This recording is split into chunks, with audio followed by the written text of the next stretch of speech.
Hey everybody, Smart Silver Stacker here. Hope you're doing well. Welcome to another live stream. So it's a big day for gold and silver here, especially gold. We're looking at the live chart of gold spot price up over $2,500 for the first time ever. A record all-time high, breaking through a key resistance line here, a key resistance level in this channel that has been forming since April, this sort of consolidation in the price of gold following a big run up. I'll talk about this in more depth from a technical standpoint as we go through today's video. Also, we'll cover what's going on with the silver price because it's moving higher as well. And honestly, it's really not hard to see why this is happening. We'll go over a variety of the catalysts for this move in gold and silver and why this is likely the next phase of a major breakout in both precious metals. Remember, if you want to buy some gold and silver, make sure you check out sdbullion.com, today's video sponsor. Right now, new customers can get gold or silver at spot by visiting sdbullion.com/new. Now, let's just take a look at the chart for gold here. So, what's been going on is we had this huge run up back in the beginning of the year. Starting in February, gold was under $2,000. Pretty amazing, right? That earlier this year, it doesn't seem like that long ago if you think about February, and yet $2,000 gold seems like it was ages ago. At least that's kind of my feel on that, because now, I mean, we've just been putting record high after record high, and this one's important. $2,500, very important psychological level. But gold ran all the way up between February and May from under $2,000 to a high of around $2,431. Now, since that time, which, that was a huge run up. It was almost a 20% increase in the spot price of gold. But since that time, gold has been consolidating, bouncing around. But now it looks like the consolidation may be over, breaking out above this key resistance level and also a very psychologically important level of $2,500. Now, we're going to zoom out. I've got a lot to cover in today's live stream, everybody. So just buckle up. There's a lot of factors we need to discuss here. What's driving this and, where things are going now, because things are getting very extreme. We're going to talk about price controls. We're going to talk about the flood of money creation, which is around the corner. There's just so much to cover, but we're going to zoom out here and look at the big picture for gold. And, I don't really have it drawn here. I guess I could draw it in real time for you, but there's a big cup and handle formation, and we're going to be looking at a couple of these on today's video. But this formation, very bullish. Handle was forming here. We can extend this line, make that the handle.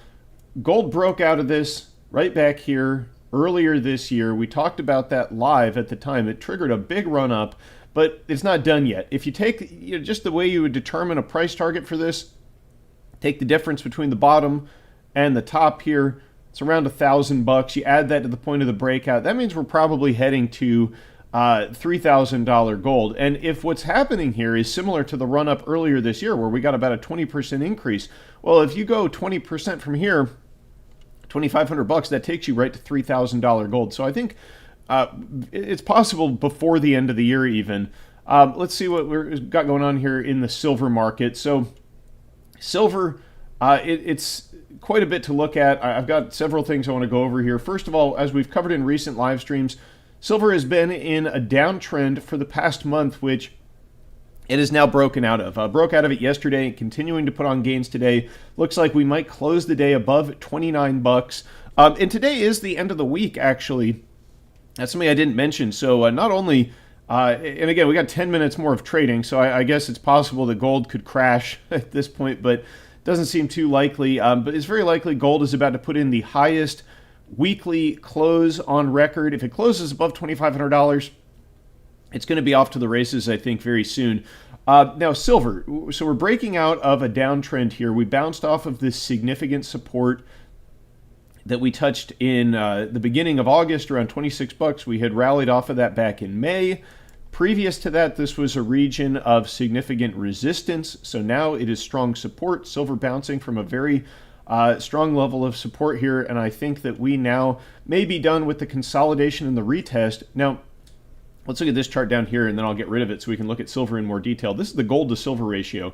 So, we covered this recently. It just broke down from a key resistance level, continuing to fall today, despite the fact that both metals are up. And what this means is, when the metals are moving higher, silver moves faster, right? Now, this has been consolidating the gold to silver ratio in this channel for quite some time, dating back to August 2022. So, if we do see this breakdown in the gold to silver ratio, I'd say minimum we would expect it to see it fall to the low 70s, which, considering the fact that gold is rising, it's very possible that we could see silver taking out higher levels than it hit back in May, around 32 bucks. When that happens, I think that we're going to be headed to the low 40s. Now, let me tell you why. So let me get rid of this gold to silver ratio here, and it has to do with this similar long-term decade plus cup and handle formation that we see in silver. I was looking back at my old X posts from around March of this year, and I had a post from right here when silver was right here, and I said, hey, it's a very bullish setup. Silver's looking like it's on the verge of a major breakout. You can see the post I'm talking about. I reposted it with some updated charts on my X account over at x.com/stacksmarter. You can follow me over there. I post charts over there all the time. But now, we've seen the breakout here from this long-term cup and handle formation, ran up to, the highest level we've seen in over a decade in silver. It's come back down, bouncing. Now we're set up to finish this breakout. And what that would indicate is that you're going to see silver at least in the low 40s. And the same thing as with gold. We have silver bottoming on this pattern around 13 bucks.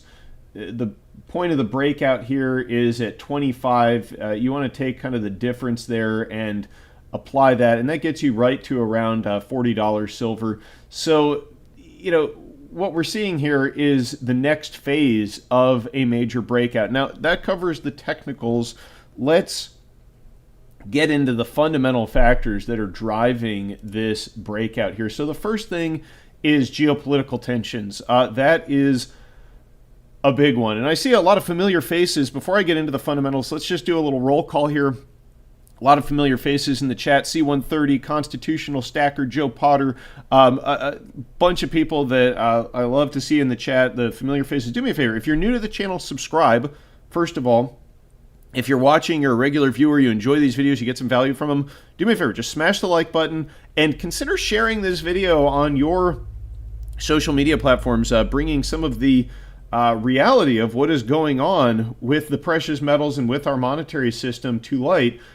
For anyone who you are connected with on social media. Now, moving on to the fundamentals, we got diplomacy takes center stage as Iran holds off retaliation against Israel. This is from CBS. So the current state in the Middle East is that negotiations have begun between Israel and Hamas for a ceasefire. Now, if that is successful, it's possible we might see tensions cool. However, it's important to note that this also may be the reason that we haven't seen Iran launch its long-touted retaliation. The retaliation we've been waiting for that's been described as imminent for weeks now, this may be the reason that it hasn't come yet. And if the peace talks fail to reach a deal, that may be the green flag for the retaliation to kick off.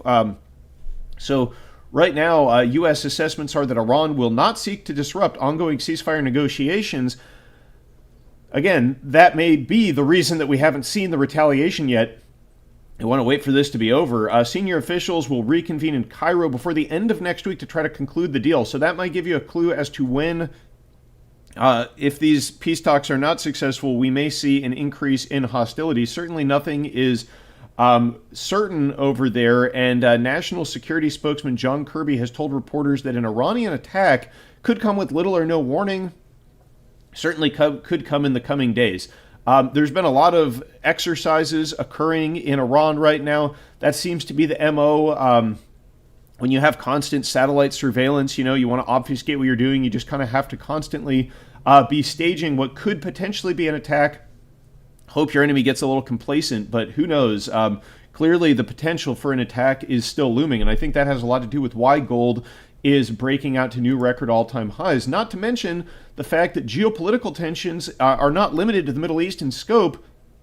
Right now, we have a major incursion into Russian territory by the Ukrainian military. They've got a map on this Business Insider article showing what territory has been infiltrated by Ukrainian military personnel. This leads to all sorts of potential escalations. I'm not a military guy, so I don't know, is this a case of desperation on the part of Ukrainians? Is this something the Russians really should worry about? Certainly from a psychological standpoint, it seems to be risky to cross the Russian border. They tend to get a little paranoid about this for a variety of reasons.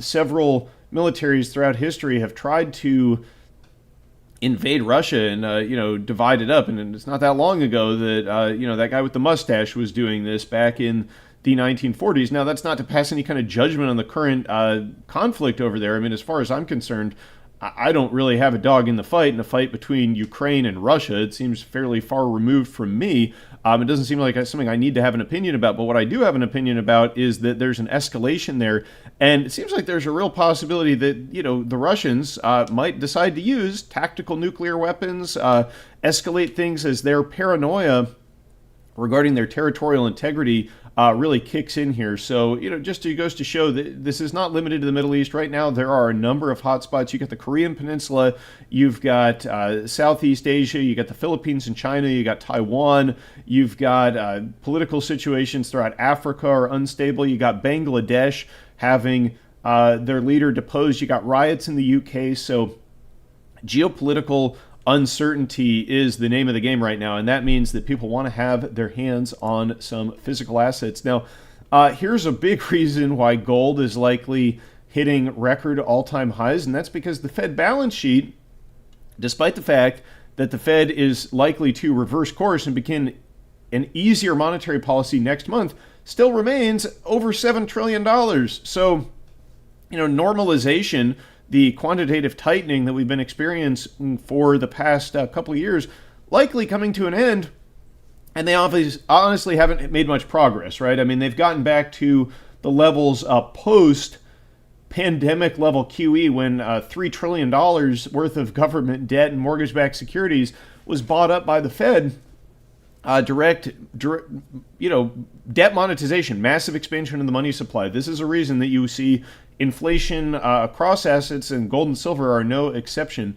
And it's the fact that the Fed, again, next month, they are basically completely 100% anticipated to begin cutting, to begin easier monetary policy. Why is that so much different this time? Well, keep in mind that during the pandemic and during 2008, the great financial times, inflation was very low when the Fed began the monetary stimulus. But this time around, inflation, according to the most recent CPI numbers, these are the official numbers, so you know that these paint the rosiest picture possible, if not a complete outright fabrication. But, I mean, these are the official numbers still.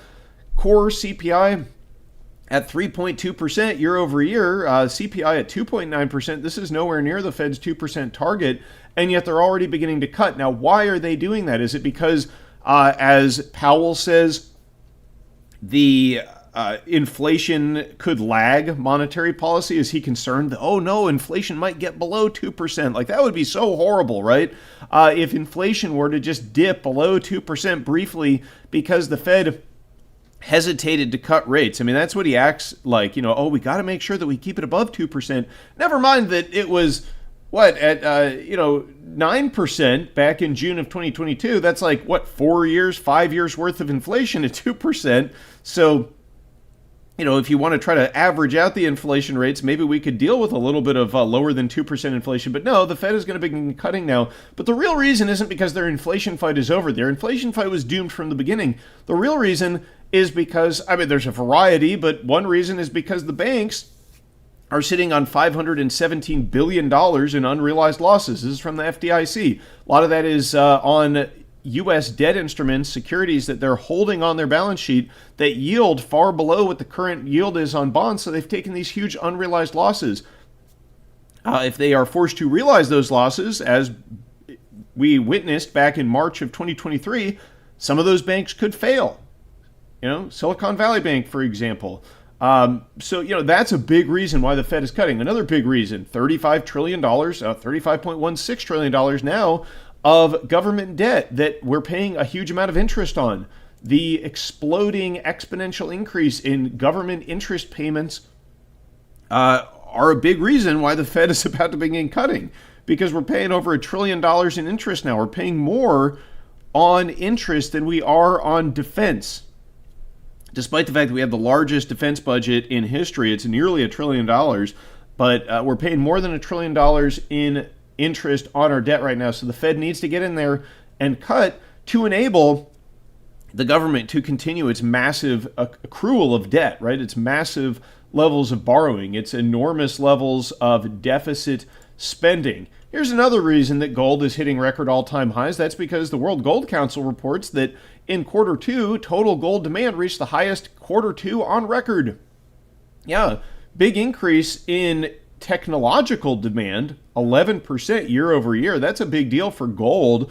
A lot of fabrication of chips, of AI components, of high-tech devices where they need gold. So they're, making a lot of electronics out of gold. 14% year over year increase in electronics. Now, where do we see the demand diminishing in gold? Year over year. Official coin investment, bar investment up 12%, coin investment down 38%. So right now, at least in Q2, stackers really weren't stacking. So it wasn't retail investors that were driving this. It was central banks. Their purchases up 6% year over year, and central banks were a big purchaser last year. Although, one bank that has been sitting the market out has been China's PBOC. The Chinese central bank, all of Q2, wasn't buying any gold. Now, last year, they were the biggest buyer of gold on record. However, for all of quarter two, they didn't buy any gold, and yet demand hit the highest level of any Q2 on record. So think about this. When retail investors, and they will eventually get the memo. I mean, with gold breaking out to new all-time record highs, I think there's a lot of people who probably sold their gold in the $2,400 to $2,500 range who are going to watch it blow up to $3,000, $3,500, that range. They're going to be sad sitting on the sidelines, maybe getting in, buying some of their gold back. But, retail investors are going to get the memo here. And I think there's going to be a big move once it becomes clear what is ahead in terms of easy money and inflation and deficits. So when they get back in, when China gets back in, now China was sitting out allegedly because of the high prices, but, now they're even higher, right? So they're probably going to get back in here too. They still are sitting on, trillions of dollars of US dollar denominated assets that they need to get out of and get into hard assets. Part of that is because of the geopolitical tensions and the weaponization of the dollar, the sanctions, the increased sanctions that the Biden administration has told us they'll be rolling out. And I mean, whatever happens in November, if Harris wins, then that means that probably Biden's policies will continue. And if Trump wins, there's likely to be a full-out trade war. I mean, the conditions on China could become even more intense, and de-dollarization could accelerate from that standpoint. So either way, China's going to want to get some gold. When they get back in, they're going to be driving gold. They could be one of the main driving factors that takes it to the next level of the breakout, around $3,000. Silver, it's the same story, rising industrial demand, up 50% in the past decade, from 457 million ounces to 710. Yesterday's live stream, I'm not going to go into this because we covered it exclusively, but for those of you who didn't see it, Samsung has just rolled out a new solid-state battery. It goes 600 miles, I think, on one charge, charges up in 9 minutes. A key component of this new battery, which is likely be a big deal for electric vehicles. And by the way, I mean, in November, you might have thought that electric vehicles were on their way out, but now with Elon Musk endorsing Donald Trump, I think either way, you're going to get, renewed interest, renewed subsidies for electric vehicles. The demand for these batteries is going to be high. They're going to start mass producing these in 2027. Key component is silver. It's a silver carbon material that enables these solid state batteries to operate. So, there's going to be a lot of silver demand increasing, not only for photovoltaics and, batteries, but also for whatever additional emerging technologies arise that demand silver's unique properties. Now here, I want to get into this. Speaking of November, now, I really try to keep it apolitical on this channel, but you still have to cover what the politicians are saying because it's very important for the precious metals in the markets. And what Kamala Harris just told us at this speech regarding price gouging and price controls, this should be highly alarming to anybody with even the most cursory understanding of economics and economic history. So Harris is honing in here on high food prices and trying to prevent price gouging, what she describes as price gouging. The narrative is among many politicians, many of those on the left, that inflation is the result of corporate greed, right? It's just, I guess, in 2020, businesses must have gotten really greedy. Like they weren't greedy before for however long, that we didn't have skyrocketing inflation. But in 2020, something changed, and they became massively greedy all of a sudden. And that's why inflation is on the rise. It's not because the government is borrowing $1 trillion a year. It's not because they printed $3 trillion out of nowhere in 2020. And by the way, that was some of that was on the watch of the previous guy. So don't expect this problem to get any bigger, any better either way. But even Trump, whose economic policies I don't entirely view as positive. He wants a weak dollar. He's always said he wants lower interest rates when he was office. He wasn't really doing anything to solve the debt and deficit problem, the inflation problem. But at least Donald Trump, I think, has a good enough grasp of markets and economics to not try to resort to price controls to combat inflation. And that's what Kamala Harris is talking about doing here, talking about having a federal ban on what she calls price gouging. But you got to understand that all that price controls do is they just take a bad problem with inflation and make it so much worse by creating shortages, right? One of the things that free markets try to do with the price setting mechanism is they try to economize the,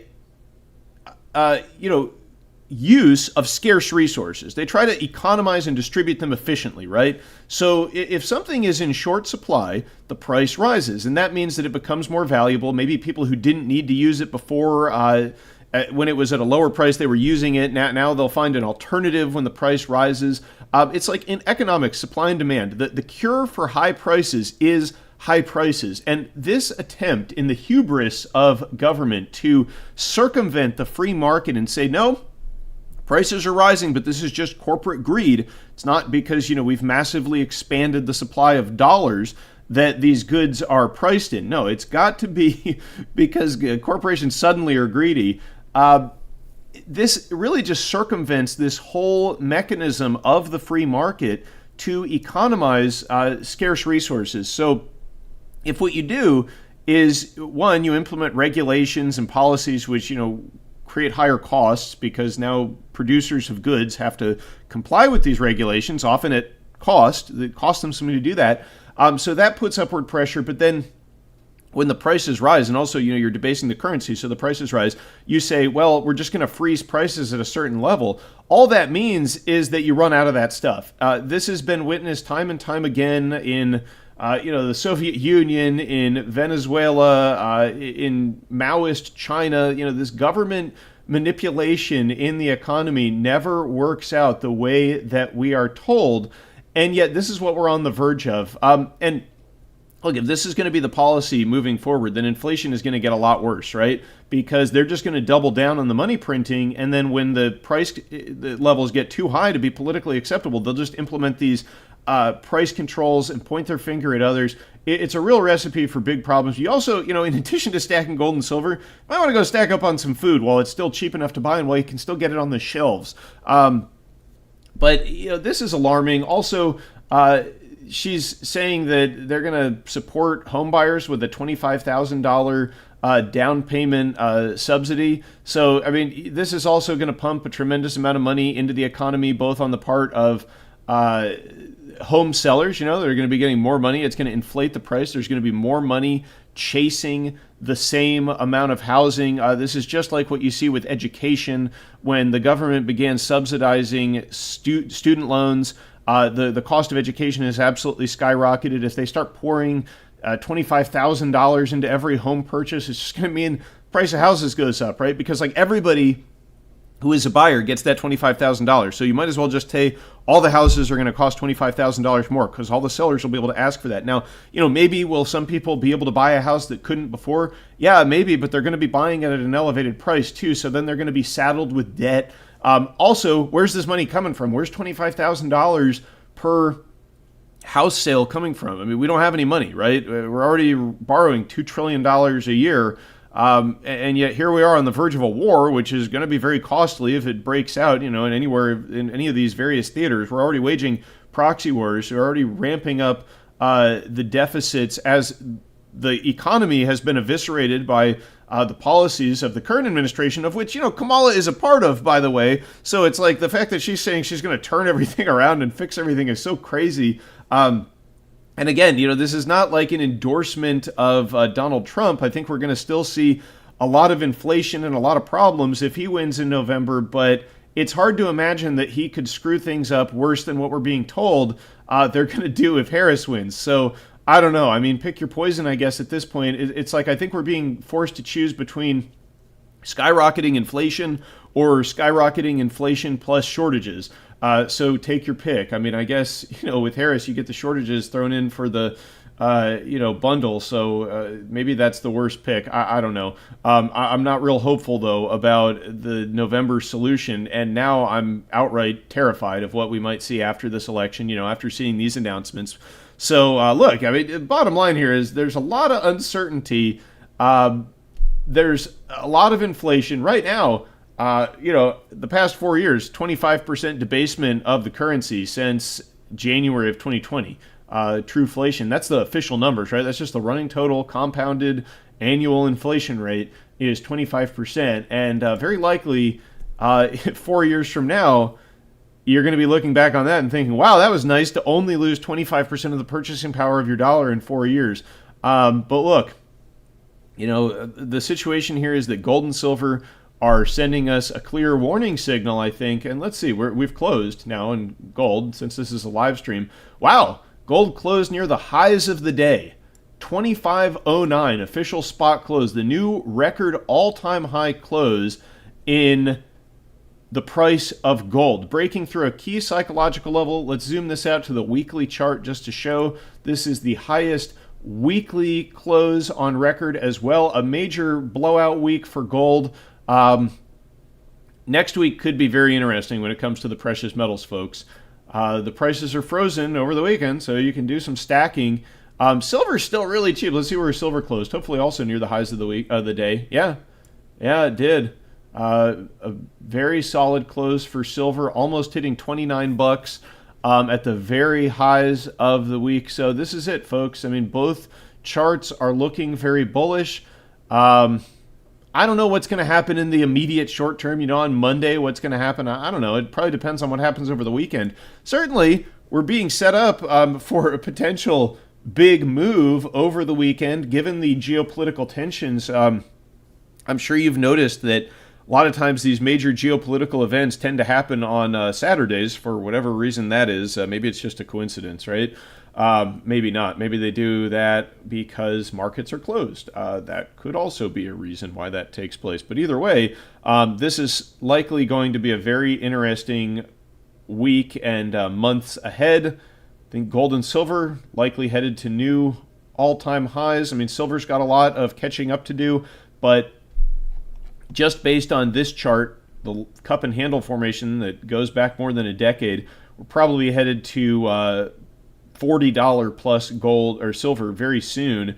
And I suspect that, that might just be the beginning, given what we're seeing develop around the world. Again, recap, we're on the verge of a major war, on the verge of major money printing, on the verge of an election, which sounds like it could have some very inflationary implications. And at the same time, we're in the middle of a high-tech boom, which is calling for industrial demand for both gold and silver to skyrocket. So you tell me, leave me a comment down below. Leave me something in the chat to let me know where you think gold and silver are headed next. Stay safe and happy stacking, everybody. Have a great weekend. I will catch you next time. Smart Silver Stacker